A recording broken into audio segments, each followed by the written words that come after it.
Queridos hermanos, iniciamos la lección divina de este sábado 14 de junio, sábado de la 10ª semana del tiempo ordinario. Por la señal de la Santa Cruz de nuestros enemigos, líbranos, Señor Dios nuestro, en el nombre del Padre, y del Hijo, y del Espíritu Santo. Amén. Señor mío y Dios mío, creo firmemente que estás aquí, que me ves, que me oyes. Te adoro con profunda reverencia, te pido perdón de mis pecados y gracia para hacer con fruto este tiempo de lección divina. Madre mía Inmaculada, San José, mi Padre y Señor, Ángel de mi guarda, interceded por mí. En la primera lectura de hoy continuamos leyendo la segunda carta de San Pablo a los Corintios, capítulo 5, versículos 14 al 21. Hermanos, el amor de Cristo nos apremia, al pensar que si uno murió por todos, todos murieron. Cristo murió por todos para que los que viven ya no vivan para sí mismos, sino para aquel que murió y resucitó por ellos. Por eso nosotros ya no juzgamos a nadie con criterios humanos. Si alguna vez hemos juzgado a Cristo con tales criterios, ahora ya no lo hacemos. El que vive según Cristo es una criatura nueva. Para él, todo lo viejo ha pasado, ya todo es nuevo. Todo esto proviene de Dios, que nos reconcilió consigo por medio de Cristo y que nos confirió el ministerio de la reconciliación. Porque efectivamente en Cristo Dios reconcilió al mundo consigo y renunció a tomar en cuenta los pecados de los hombres. Y a nosotros nos confió el mensaje de la reconciliación. Por eso nosotros somos embajadores de Cristo, y por nuestro medio es Dios mismo el que los exhorta a ustedes. En nombre de Cristo les pedimos que se reconcilien con Dios. Al que nunca cometió pecado, Dios lo hizo pecado por nosotros, para que unidos a Él recibamos la salvación de Dios y nos volvamos justos y santos. Palabra de Dios. Inicia esta parte de la carta a los Corintios, en la segunda carta a los Corintios, San Pablo explicando el profundo motor que tiene que mover el corazón cristiano. El amor de Cristo nos apremia. Qué frase tan preciosa y tan bonita. Saber que efectivamente si yo he entendido cuál es el amor de Dios manifestado en nuestro Salvador, en Jesucristo, entonces me apremia no solo el hecho de vivirlo intensamente, de que quiero y necesito ese amor del Señor, sino que me apremia además transmitirlo. Me apremia el hecho de que todos conozcan el amor del Señor. Me apremia el poder repartir a todos esa misericordia del Señor. Por eso San Pablo continúa, al pensar que si uno murió por todos, todos murieron. Es decir, que si Cristo ha dado la vida por nosotros, ya todos hemos participado de esa misma muerte. ¿Para qué? Para tener la vida en Cristo. Cristo murió por todos para que los que viven ya no vivan para sí mismos, sino para aquel que murió y resucitó por ellos. ¿Cómo podemos decirlo de otra manera para entenderlo con más profundidad? Si yo logro entender que Cristo, que Jesús, ha pagado con su vida por mis pecados, entonces en esta vida solo tengo una deuda con Él. Solo estoy en deuda con Cristo. Y hacia Él dirijo efectivamente toda mi vida. Esto es lo que San Pablo está diciendo al decir que Cristo murió por todos para que los que viven ya no vivan para sí mismos. Es cambiar completamente la lógica de mi existencia. Es cambiar el rumbo de mi vida. Yo ya no vivo para mí mismo, vivo para Él. ¿Por qué? Porque estoy en deuda con Él. ¿Eso qué es lo que le da a una persona? Todo el sentido de su existencia. todo el sentido de su vida.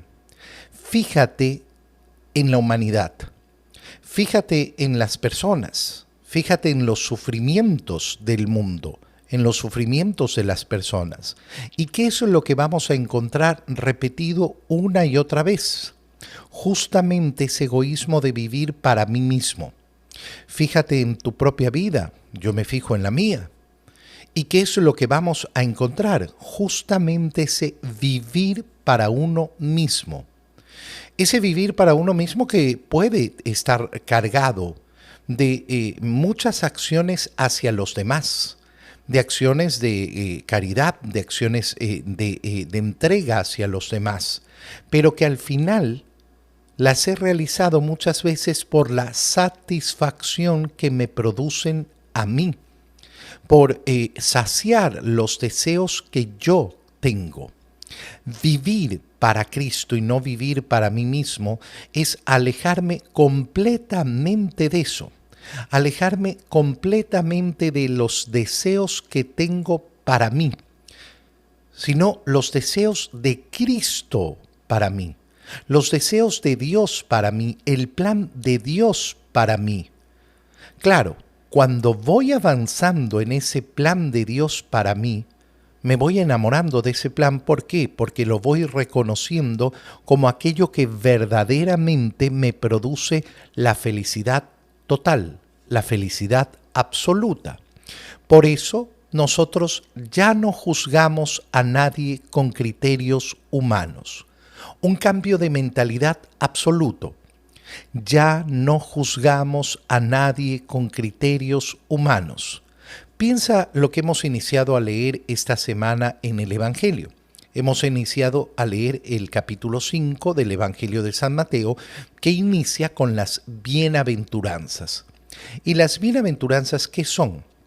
Son esa proposición del Señor para romper justamente con todos los criterios del mundo.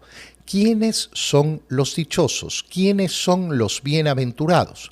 Aquellos a los que les va bien en esta vida, aquellos que no tienen sufrimientos, aquellos que tienen asegurado el porvenir. No, dichosos son los pobres. Dichosos son los que tienen hambre y sed de justicia. Dichosos son los que sufren, los que lloran. Dichosos son los perseguidos por causa del Evangelio. Este criterio que nos da el Señor rompe con los criterios del mundo. Y si yo me sumerjo en los criterios de Dios, entonces ya no voy a juzgar a las personas según los criterios humanos. Si alguna vez hemos juzgado a Cristo con tales criterios, ahora ya no lo hacemos. Pablo juzgó a Cristo según los criterios humanos. Para Pablo, Cristo era simplemente un loco. Para Pablo, Cristo era uno que estaba llevando a la gente a la perdición y estaba provocando un desastre en su pueblo y en su fe. Pero justamente el haber conocido a Jesús, ese encuentro con el Señor, ¿qué produjo en él? Cambiar completamente ese criterio. Cambiar absolutamente el criterio por el cual guiaba su vida. El que vive según Cristo es una criatura nueva. Para él todo lo viejo ha pasado. Ya todo es nuevo, ya no vivo para mí mismo, vivo para el Señor. Mi vida tiene una sola gran deuda con Cristo, que ha entregado su vida por mí. Y eso que le da toda una perspectiva nueva a toda mi existencia. Ya no juzgo según los criterios humanos. ¿Por qué? Porque ahora me esfuerzo en meterme en los criterios de Dios. Todo esto proviene de Dios, que nos reconcilió consigo por medio de Cristo y que nos confió el ministerio de la reconciliación. ¿En qué consiste ese ministerio de la reconciliación? El ministro es el que administra. Por tanto, cuando se está hablando de ese ministerio de la reconciliación, se está hablando de dos cosas esencialmente. El primero, el anuncio de la misericordia de Dios. El anuncio de la posibilidad de acceder a la misericordia de Dios. Y en segundo lugar, el darla. El darla a través de ese sacramento maravilloso que es el sacramento de la confesión. Cuando yo me dejo guiar solo por los criterios humanos, nunca voy a entender el sacramento de la reconciliación. Y voy a anteponer a él todos los criterios humanos. Y por eso vas a escuchar a personas que dicen, ay, ¿por qué yo me tengo que confesar con un hombre pecador igual que yo? Criterio humano. ¿Cómo estoy juzgando? Estoy juzgando según los criterios humanos. ¿Por qué tengo que confesarme tan seguido? O aquella persona que se deja llevar por los criterios humanos. Tengo miedo, tengo vergüenza de confesarme. O peor todavía, no, la fila está muy larga. No quiero perder tiempo haciendo una fila tan larga. ¿Por qué? Porque no juzgo el valor de lo que se me va a dar y el esfuerzo que tengo que realizar. ¿Cómo estoy juzgando? Estoy juzgando según los criterios humanos. Porque efectivamente en Cristo Dios ha reconciliado al mundo consigo y ha renunciado a tomar en cuenta los pecados de los hombres. Con lo cual, yo tengo que cambiar mi modo de juzgar a los hombres. Fíjate cómo se nos está diciendo, no puedo tener en ese ser nuevo el corazón lleno de resentimientos. Resentimientos que me apresan y me apresan y me apresan durante años.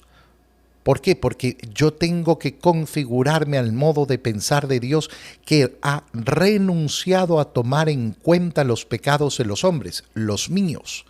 Y del mismo modo quiero actuar con los demás hombres.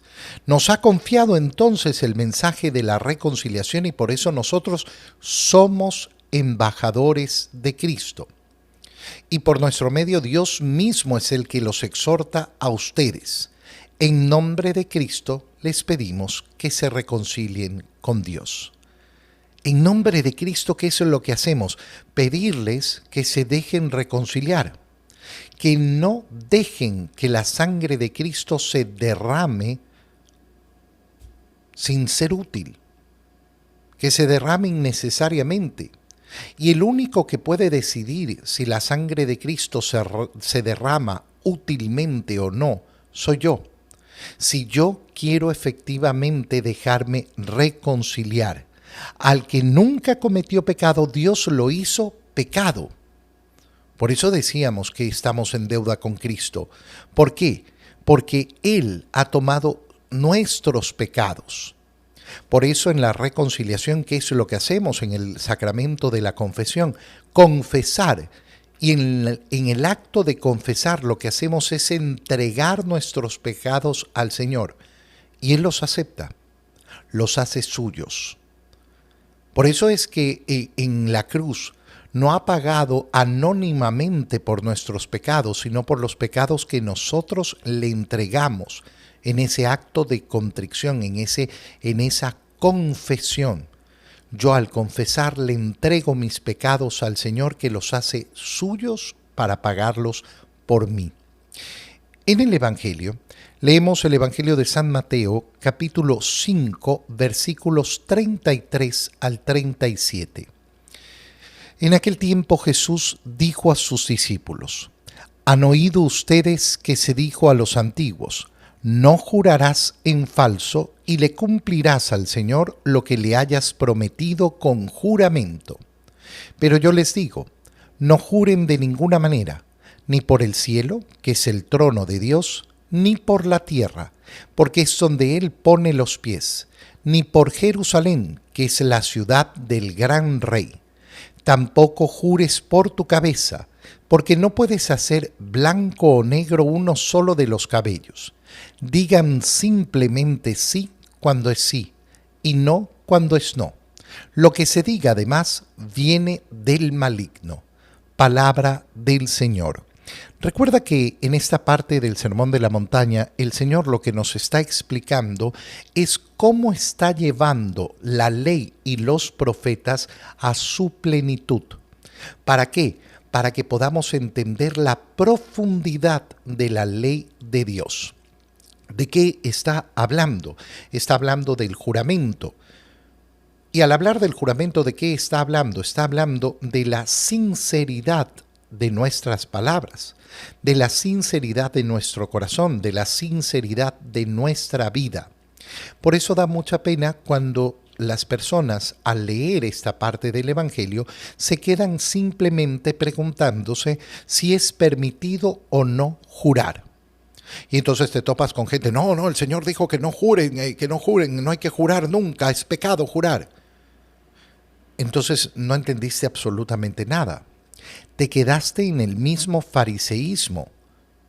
Y acuérdate que el Señor ha partido este discurso diciendo: si su justicia no es mayor que la de los escribas y los fariseos, no entrarán en el reino de los cielos. El tema es mucho más grande si jurar o no jurar. Habrá ocasiones en las cuales es sumamente válido, lícito y no es un pecado jurar. ¿Cuándo jurar es un pecado?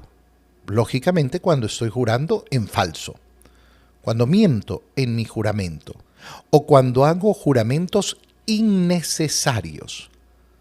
Innecesarios, de cualquier cosa quiero jurar. No, el Señor me dice, no, si vas a jurar, va a ser en momentos serios, en momentos en que efectivamente se presta ese juramento. Pero aquí hay algo mucho más profundo y es la sinceridad de nuestra vida.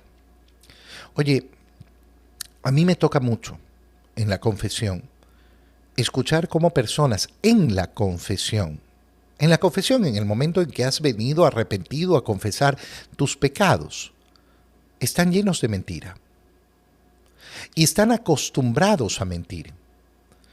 Y muchas veces me toca, porque me toca hacer de médico en la confesión. Y me toca entonces hacerles ver a las personas: oye, mira, te hice una pregunta muy sencilla y la primera palabra en tu boca fue una mentira.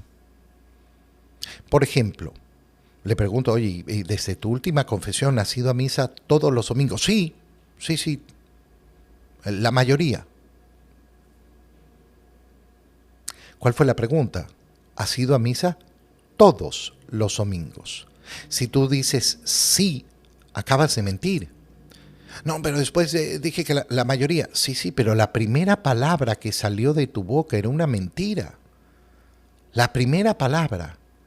Cuando la primera palabra de nuestra boca al responder las cosas, al decir las cosas, ya va manipulada, ya va mentirosa, significa que en mi corazón la falsedad reina. Y tengo que luchar contra eso.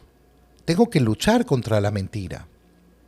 Hay personas que están tan acostumbradas a mentir en su vida porque su vida entera es siempre una mentira. Es una mentira en el hogar. Están continuamente mintiendo. Le mienten a la esposa, le mienten al esposo, le mienten a los hijos. Le mienten a todos. Mienten en el trabajo. Hay personas que están convencidas que no pueden realizar el trabajo que realizan sin mentir. No, es que en mi trabajo es necesario mentir. Hermano mío, entonces cambia de trabajo. Pero esto que estás diciendo es una mentira ya. Estás tan acostumbrado a mentir que incluso cometes la peor mentira que puede haber, la más inútil: mentirte a ti mismo. ¿Qué cosa más inútil puede haber en esta vida que mentirnos a nosotros mismos? Engañarnos a nosotros mismos. ¿Para qué? ¿Cuál es el sentido? ¿Para amortiguar mi conciencia, para quedarme en la oscuridad? Es la verdad la que nos hace libres. Es la verdad siempre la que nos hace libres. Piensa en todas esas mentiras que la gente llama piadosas y no tienen absolutamente nada de piedad. Piedad es una manifestación de amor a Dios. Eso es la piedad. Jamás se ama a Dios mintiendo, porque jamás se ama a Dios pecando. Te doy gracias, Dios mío, por los buenos propósitos, afectos e inspiraciones que me has comunicado en este tiempo de lección divina. Te pido ayuda para ponerlos por obra. Madre mía Inmaculada, San José, mi Padre y Señor, Ángel de mi guarda, interceded por mí. María, Madre de la Iglesia, ruega por nosotros. Queridos hermanos, que el Señor los bendiga y los cuide, en el nombre del Padre, y del Hijo, y del Espíritu Santo. Amén. Que tengan todos un muy feliz día.